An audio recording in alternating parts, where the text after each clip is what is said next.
What's up, guys? Rob Kuhn here. Today we're going to feature two hands from Nik Airball where he torches money.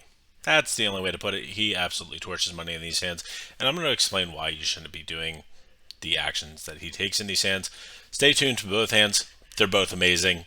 Let's go and get in the action. The blinds are 1, 2, 400 with the 200 big blind ante.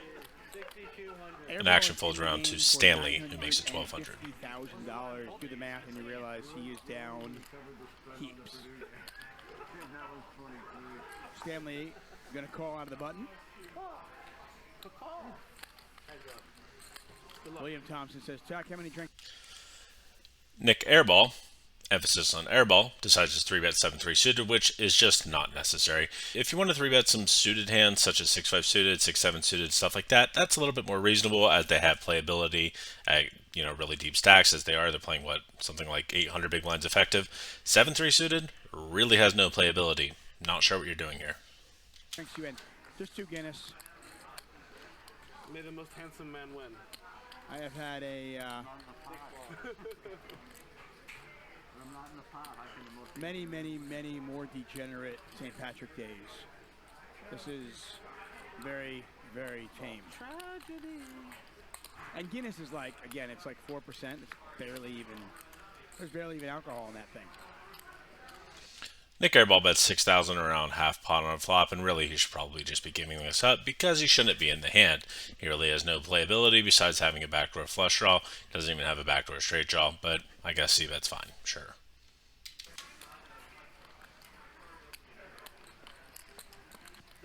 Large.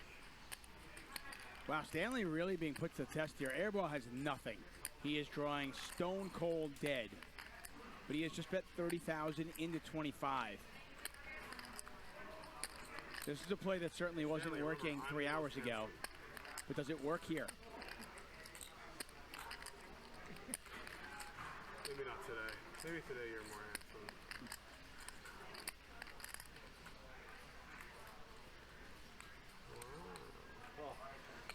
With 25,000 in the middle, Airball decides to bet 30,000, which I hate. I absolutely hate this. The thing is, the 10 is such a good card for Stanley's range. He's going to start having all the 2 pairs. He's going to have Jack 10. He's going to have King 10. He's going to have hands like Queen 9 suited. He's going to have Ace Queen.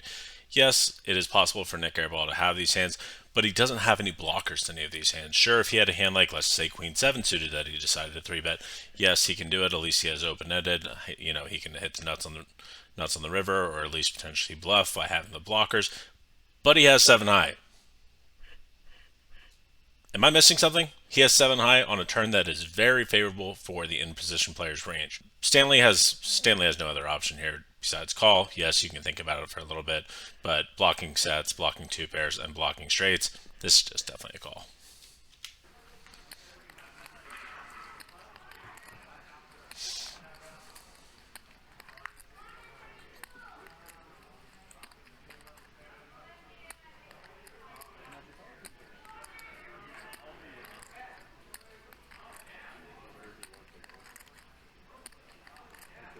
$160.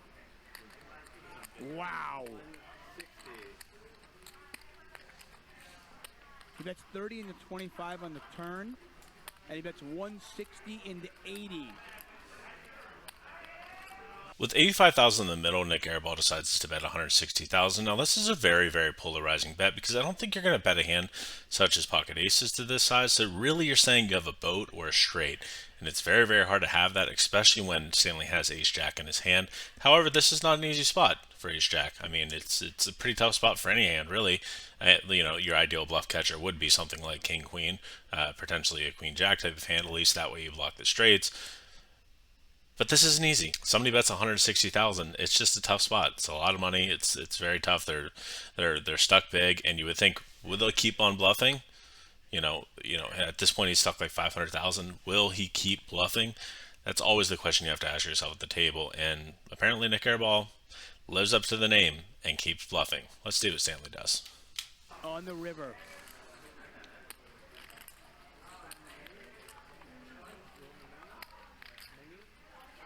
I think I know what you have.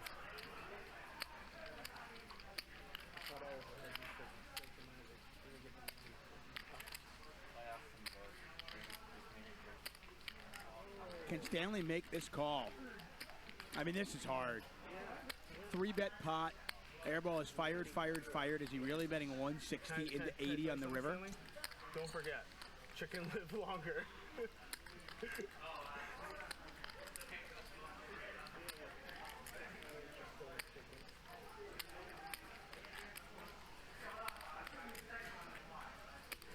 If Airball gets called here, he will be down $670,000.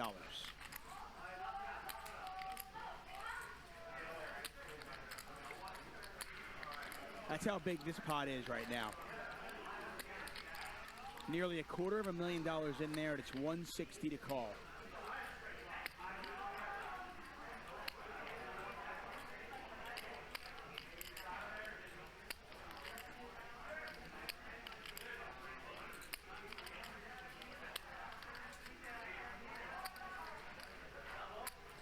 I bluff all night. I have to have it one time. Seems like a really bad thing to say. And I know you're a math guy.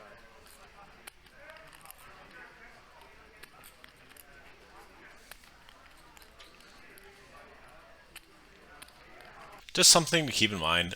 I wouldn't necessarily. I used to be this guy who would try to talk people into certain actions.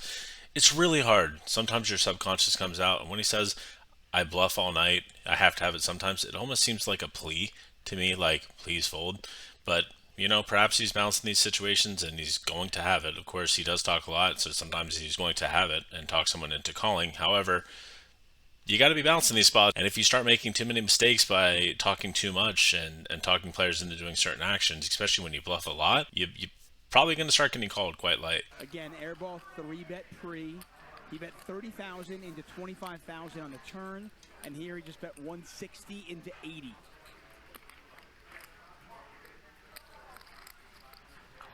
Stanley makes the call. Stanley just made the call. Oh my God, that is amazing. $405,000 pot. Stanley called 30,000 on the turn and then 160 on the river. What the fuck's happening? How do they call with his hand? Wow. You see my hand? Yes. You did? Yes. Somebody beat me. I mean, like, did you see my hand when I was looking at it in the hand? What? Did you see my hand when I was looking at it?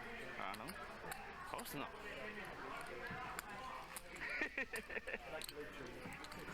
Did you do that? I didn't realize you do that. Before we get into the second hand, I just want to talk about Stanley's call. I think it's pretty good.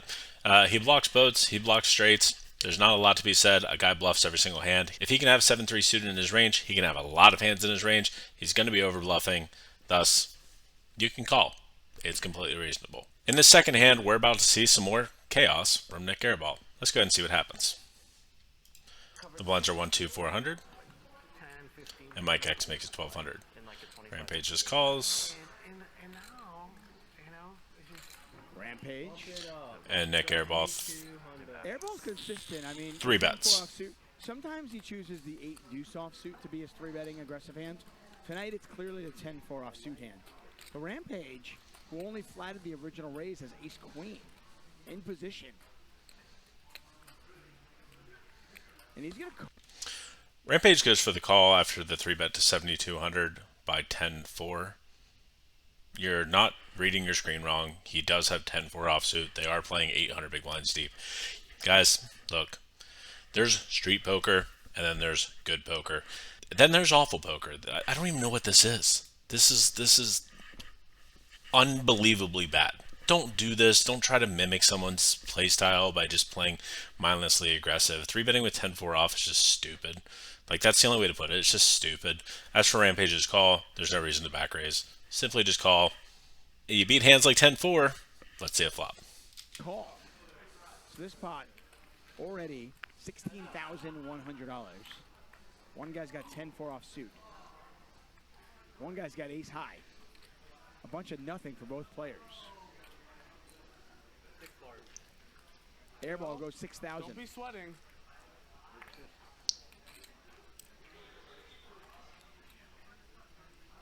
Rampage makes the call. Pot's got 28,000 in it. There's a queen. Airball bets 6,000 to 16,000 on 9 high board, which is probably a little bit on the small end, and Rampage goes for the call. No real reason for Rampage to fold. It of course would be better if he had a diamond, but playing this deep and having the implied odds of hitting an ace or a queen, potentially getting value from hands like jacks or tens, this is definitely a call. How much are you playing, Ethan? That's a really good question. Do 150, they know upstairs? 160, 170? I don't know. A lot more than that, buddy. You got about 240,000. 233.9 to be exact. Okay, I was wrong. I was gonna say 160 doesn't seem quite right. 40? An airball goes 40,000 into 28-1.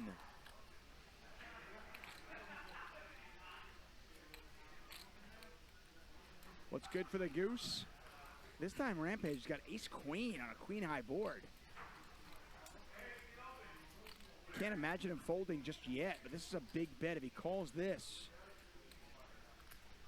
is he prepared to call a $100,000 bet on the river?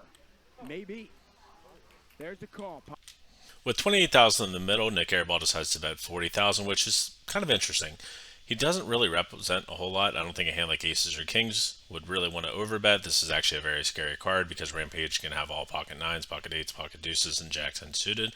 Where Nik Airball probably doesn't have most of his hands. Most of his pocket pairs like nines, eights, and deuces are going to flat pre. He can have a hand like jack ten suited, but most of the time he's not. Yes, he does have a gut shot, but honestly I would prefer like either a smaller sizing and or to check fold. Let's continue on. Pot's got $108,000 in it.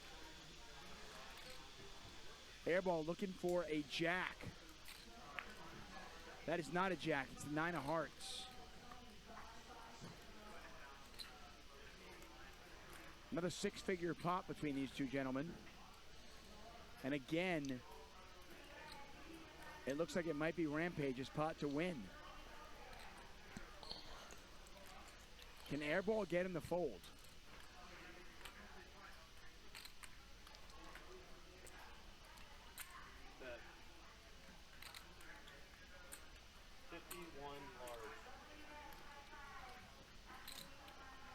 And Airball goes 51,000. Pot's got 159.1 in it.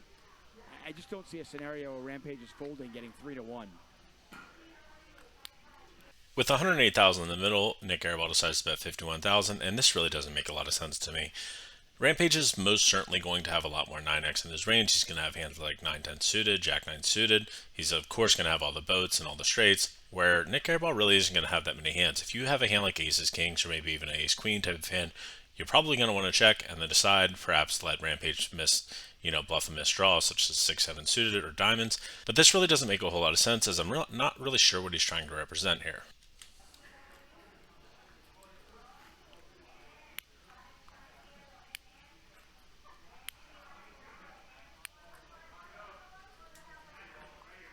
I don't really know how to fold this, so.